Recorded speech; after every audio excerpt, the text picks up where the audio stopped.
حضرت سیدنا مولا علی شیر خدا فرماتے ہیں، امام سخاوی نے القول البدی میں لکھا ہے، فرماتے ہیں کہ حضرت عمر کا زمانہ مبارکہ تھا، میرا بڑا ہی دل کر رہا تھا سرکار کی زیارت کرنا۔ حضور کے وصال کو کافی سال بیت گئے، دل بڑا پریشان تھا، میں درود شریف پڑھتا پڑھتا سو گیا۔ میں نے خواب دیکھی کہ اللہ کے محبوب فجر کی جماعت کرا رہے ہیں۔ چر ہویا مینوں ترلے لیندیاں، کدی موڑ میرے ول واگاں، جے خواب میری وچ ایک بار جے آویں میں ساری عمر نہ جاگاں۔ کہتے ہیں حضور نماز پڑھا رہے تھے فجر کی، 2 سورتیں سرکار نے پڑھی پر بڑا ہی مزہ آیا، بڑا ہی مزہ۔ کہتے ہیں نماز مکمل کر کے نا تو سرکار نے صحابہ کی طرف رخ نور کیا تو ایک صحابی کھجوروں کا ٹوکرا لے کے آئے، یا رسول اللہ تازی کھجوریں پکیاں قبول کریں۔ حضور نے ایک کھجور اٹھائی، صاف کی، کھائی، باقی ایک صحابہ کو بانٹی۔ حضرت علی کہتے ہیں 15-16 صحابہ کے بعد میرا بھی نمبر لگا، کھجور کھائی۔ کھجور کا نہیں، دست مصطفیٰ کا بڑا مزہ تھا۔ کہتے ہیں بڑا ہی مزہ آیا۔ ابھی میں کھجور کھا ہی رہا تھا کہ مسجد نبوی میں اذان ہو گئی۔ مولا علی فرماتے ہیں آنکھ کھل گئی، اٹھ میں گیا پر کھجور کا ذائقہ میرے منہ میں ابھی بھی موجود تھا۔ اب اس پر پورا باب باندھا ہے شاہ عبدالحق الہ آبادی نے۔ وہ کہتے ہیں کہ حضور جس کو خواب میں کوئی چیز دیتے ہیں وہ حقیقت میں بھی اسے دیتے ہیں، وہ خواب میں نہیں ہوتی، وہ حقیقت میں ہوتی ہے۔ پورا باب ہے، بہرحال عنوان پہ رہنا چاہتا ہوں۔ حضرت علی فرماتے ہیں میں اٹھا،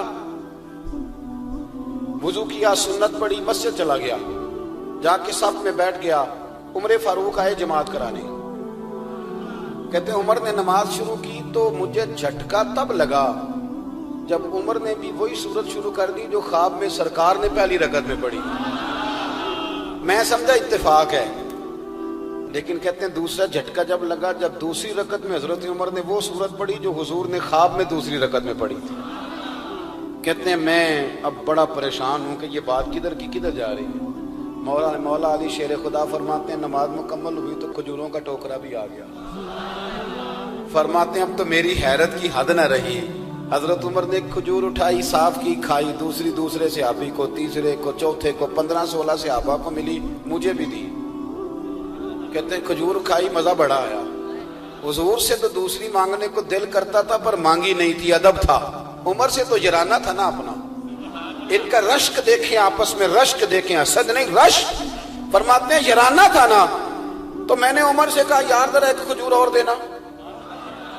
دینا نا ذرا ایک کھجور۔ تو کہتے ہیں جناب عمر فاروق نے کھجور اٹھائی، صاف بھی کی، میں سمجھا ملنے لگی ہے، اٹھائی بھی، صاف بھی کی، اور دوسرے صحابی کی طرف ہاتھ بڑھایا، میری طرف دیکھ کے ہلکا سا مسکرائے، فرمانے لگے علی ایسے نہ کر، اگر رات کو نبی پاک سے دوسری لیتا تو میں بھی سویرے تجھے دوسری دے دے۔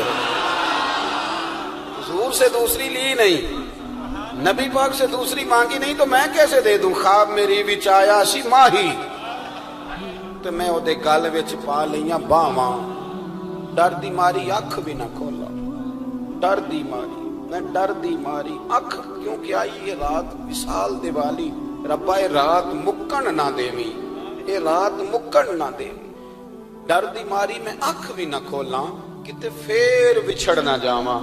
میرے رسول پاک کے غلام رشک کرتے تھے، رشک۔ حضرت علی کہتے ہیں میں رویا تو عمر بھی رو پڑے، کہنے لگے علی جو رات تجھے نواز کے گئے وہ میرے اوپر بھی کرم فرما کے گئے۔ رشک کریں، خدا را چھوڑ دیں حسد کرنا، چھوڑ دیں ایک دوسرے سے جلنا۔ اب تو آپ یقین کریں دیندار لوگوں کا، اہل حق لوگوں کا جواب در جواب، جواب وال جواب، اس طرح ہم نے الجھایا ہے چیزوں کو کہ نئے آنے والا آدمی کہتا ہے کہ دین کی اصل بات اصل میں بتا کون رہا، تو میلہ لگ گیا ہے، کوئی کہانی سنا رہا ہے، کوئی بات کر رہا ہے، کوئی اس کو غلط کہہ رہا ہے، کوئی بندہ ایسا ہے ہی نہیں جو بالکل ٹھیک ہو۔ ہمارے حسد نے اتنی تباہی کر دی، کسی کے حق میں خیر والی بات ہو، جب آپ حسد کریں گے تو بے سکون رہیں گے۔ دوسری بات یہ، بے سکون بندہ پتہ کون رہتا ہے؟ میں نے یہ بھی آیت پڑھی، الا بذکر اللہ تطمئن القلوب۔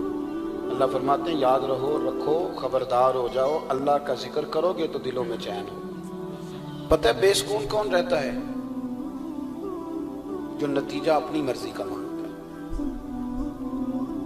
عقیدہ توحید اسلامی عقائد کی جان ہے۔